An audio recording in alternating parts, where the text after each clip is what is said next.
where indeed have all the good times gone over at LSU? I mean, just 2 years ago, we were prepping for Joe Burrow's finest hour and one of the best wins in the history of the program over Alabama, leading to a national championship and one of the best undefeated seasons in history. Nowadays, Joe Burrow's making the Bengals great for the first time in a good while, and now Ed Orgeron is gearing up to no longer be the head coach at the end of the season. It's crazy to think about how much has changed in the last 2 years over across the basin, and to talk about that and more, we bring on the one, the only sports anchor for WAFB-TV in Baton Rouge and the host of the podcast Jacques Talk. That's Acadian native Jacques Doucet. Jacques, long time no talk. How you been? Hey, Clint, good morning. Thanks for having me. Yes, perfect song, perfect band, Van Halen, Where Have All the Good Times Gone? A cover of the Kinks, by the way. Diver Down, the album, 1982. Way too much information, but there you are. But indeed, Where Have All the Good Times Gone for LSU? And I try as I get older and cover this stuff to not speak in hyperbole, but really LSU has gone from their greatest season ever to their worst time since 1999 within 2 years. And it's just a really rough stretch here in Baton Rouge, despite the beautiful weather outside today. Exactly. It's beautiful weather, but at the same time, you just know that the dark cloud that is LSU right now, especially on the football front. But going back a couple weeks ago, after the Florida game, what were your initial thoughts when you started hearing the stuff come out? And, of course, Ross Dellinger has to be the one to break the news. Ed Orgeron finishing out the year and is going to mutually part ways with the program. Well, honestly, on Friday before the Florida game, people that I trust and people that typically give me pretty good information were texting and calling and saying they had heard that Coach O had been told he was done and he was out, and then you go into a game and you really get a totally unexpected performance by LSU after the way they looked against Kentucky, which was a nightmare up in Lexington, and just wheels flying off. Somehow LSU comes out, and a lot more people showed up for the Florida game than I expected. They stayed to the end. They were loud, and LSU wins this game. But I think it just shows the maturity of the athletic director now, in terms of obviously a program's major decisions are not dictated on one game here and there as they were in 2015 when Les Miles beat Texas A&M, and then it was decided he was going to stay on for another season. Scott Woodward, the LSU athletic director, who I believe what Skip Bertman has said, who was also an athletic director, the best athletic ever had, recognizes the direction of the program. He knows a lot of things off the field that he'll never talk about, we'll never hear about, and he knows the product on the field. He did not hire Ed Orgeron, and this thing is really, it's getting worse each week, and he realizes that he's got to get the boxer out of the ring before Ivan Drago takes out Apollo Creed, if you know what I mean. So, exactly. That's where we are right now, and it's been Clint, just real quick. Going into the year, the hopes were, okay, we got Elias Ricks and Derek Stingley to lock down the corners. We got Ali Gay and Andre Anthony at defensive end, and we got John Emery is finally going to start living up to his 5-star status in this offense, start catching some passes, and none of that really has transpired. And here we sit with them struggling to even practice and scrimmage properly.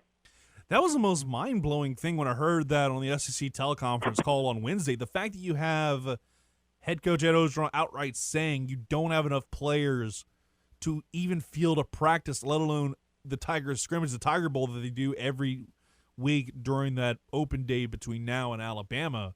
Like, that was surprising, and how much of that is just like the strength and conditioning kind of falling below the mark of performance.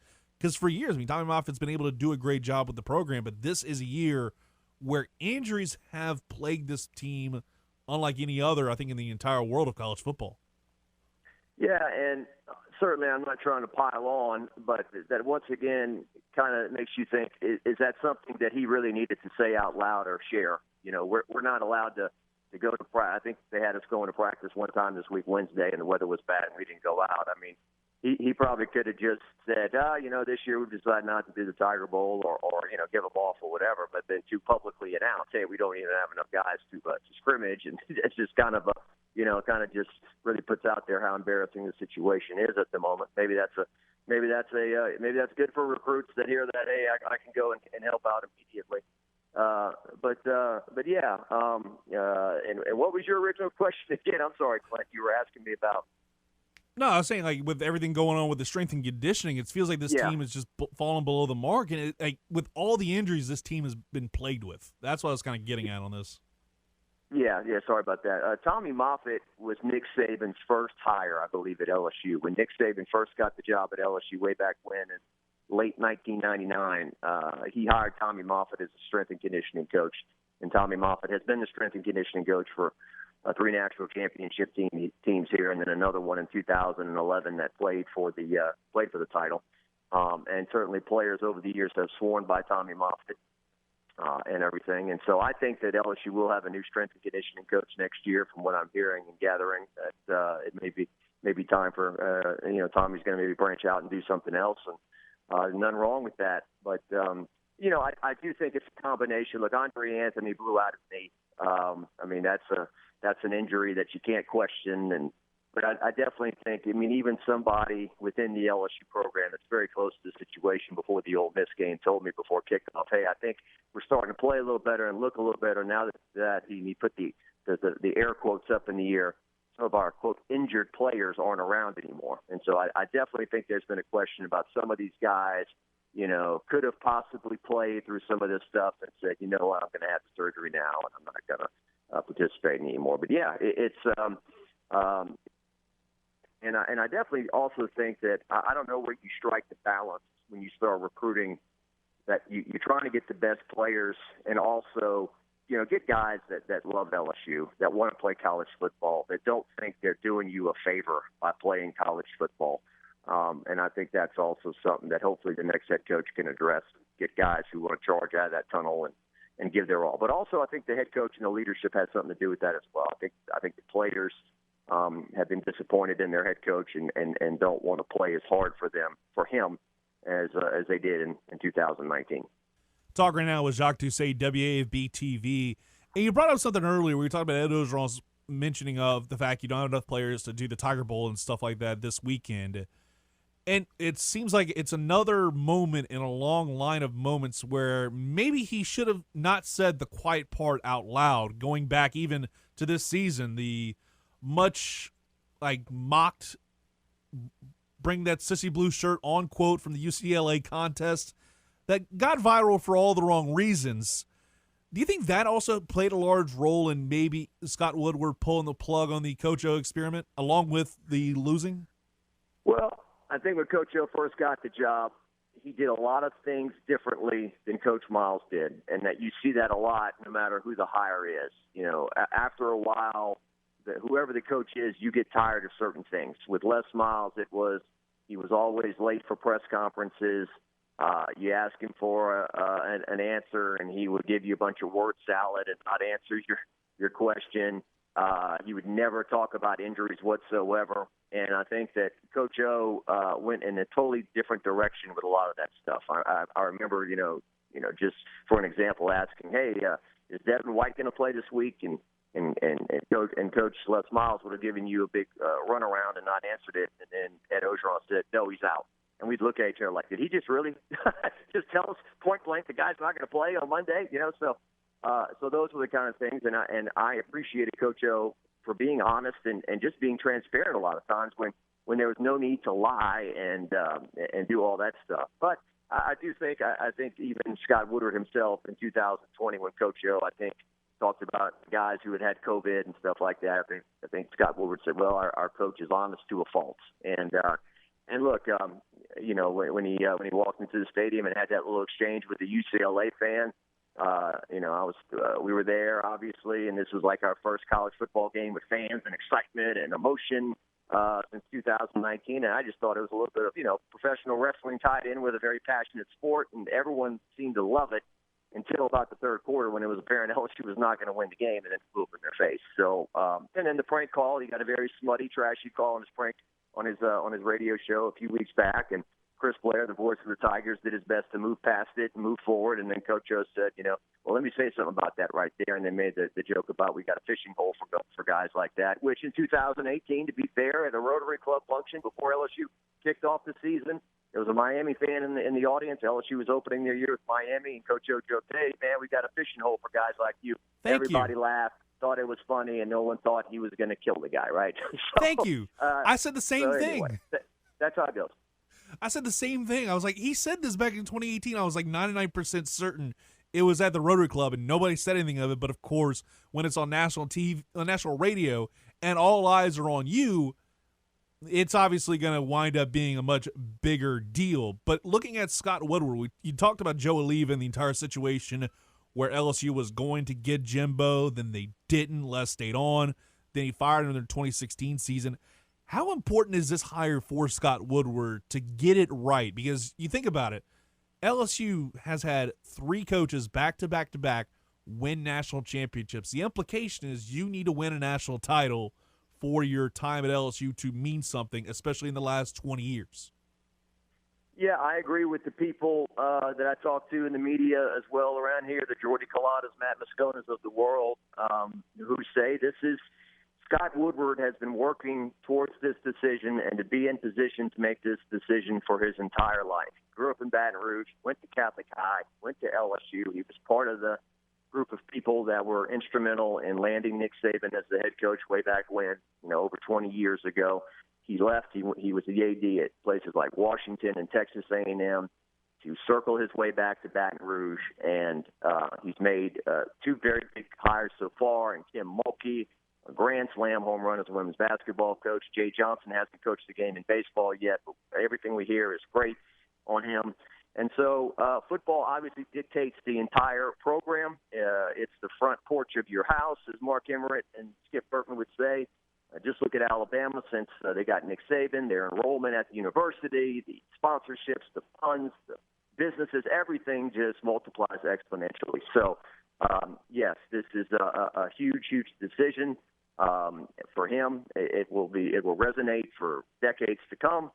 And Joe Oliva said so himself when he was the AD. This hire is going to be my legacy. Well, it's a very hard legacy to define when it comes to Coach Joe. In fact, that a 9-win team, a 10-win team that finished almost in the top 5, the best team of all time, and then they fell off the cliff. So a very tough legacy to define. But yeah, Scott Woodward, I feel 100% better today than I did 5 years ago when Joe Oliva was manning the ship. Who do you think should be getting the job at LSU? Because obviously there's a lot of names out there, and a lot of the rumor innuendo is Mel Tucker is obviously one of those big front runners. Lincoln Riley has been one. James Carville brought up on YouTube with NOLA.com the other day. But who do you think is going to be the best hire possible for the Tigers? Well, I really can't answer that. I'll just say a few things. Mario Cristobal at Oregon intrigues me a bit because of the fact that he coached with Saban for a good chunk of years in recent years. He's got a big background in offensive line and recruiting offensive line, which, as we know, has been LSU's weak link for years. He would know the South, although I've been told he's a CEO type, kind of like Orgeron. He's not a mind on either side of the ball. Lane Kiffin, I think, would win big at LSU. I think he'd score a lot of points. And if Scott Woodward said, here's $2.5 million, go get a great defensive coordinator, I think that could work. I think, Lane Kiffin is still trying to prove that he's mature enough to lead a program like that. And today, I think he needs to kind of win a big game. He needs to win a big game at Ole Miss, and today going to Jordan-Hare Stadium and winning at Auburn would be good for him. Billy Napier's name will continue to come up. There's always the crowd of people that turn their nose up and say, we don't hire the coach of the Raging Cajuns, we're LSU. And there's plenty of other people that say that Nick Saban believes that Billy Napier is his ultimate honor student. The guy who pays attention to detail, top to bottom, knows how to run a program 365 days a year, 27. Me growing up in Lafayette, certainly, to think about the Raging Cajuns being ranked in the top 25 and going to bowl games year in and year out, and having a head coach that would turn down SEC jobs was unthinkable, even for all the great stuff that Brian Mitchell and Jake Delhomme and Brandon Stokely and Nelson Stokely did back in the day. So he's gonna be in there. I think he's more on the second tier from what I hear people talking about. Mel Tucker, I think he's coming up on the gauntlet of the schedule, I believe, where he's going to play the Ohio State, Michigans, and Penn States of the world. He doesn't necessarily need to win those games, but he needs to prove that they're competitive and how does it look. But he just doesn't have a whole lot of skins on the wall as a head coach. Dave Aranda's interesting as well. And then another name that someone close to the program believes is going to be the guy, which I don't know, but he thinks he's a good, solid hire, be a good fit, and would maximize the LSU resources, is Bob Stoops, the head coach over at Kentucky. The season he's having, I was told, what he's doing at Kentucky, it took him 9 years. He could do it in 1 year at LSU with the recruiting class, the facilities, the resources, and all that stuff. So those are just a few. We can talk on and on about a lot of people out there. Lincoln Riley, like you said, his name has come up this week. Is he ready to play SEC ball? Not sure. But those are just a few names off the top of my head.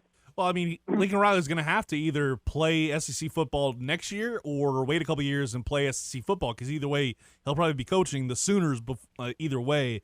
But before I let you go, I got about 30 seconds, and this is a two-part question real quick. Favorite Halloween movie and favorite Halloween candy? Man, I hated scary movies growing up. I remember watching Pet Sematary at a Milton 8th grade party and sleeping on my parents' floor that night. So I'm not a huge fan of scary movies. Halloween candy. I like tart and tangy stuff. Sweet tarts, Sour Patch Kids, stuff like that. I'm not so much into the rich chocolate stuff. But I'll just say an impact. I just remember just hearing the stories about The Exorcist and people passing out at the movie theater, throwing up at the movie theater, needing psychological help. I think The Exorcist is one of the most impactful of all time for sure. I'd agree with you there. Thank you so much, Jacques, for coming on, my man. We'll talk to you down the road.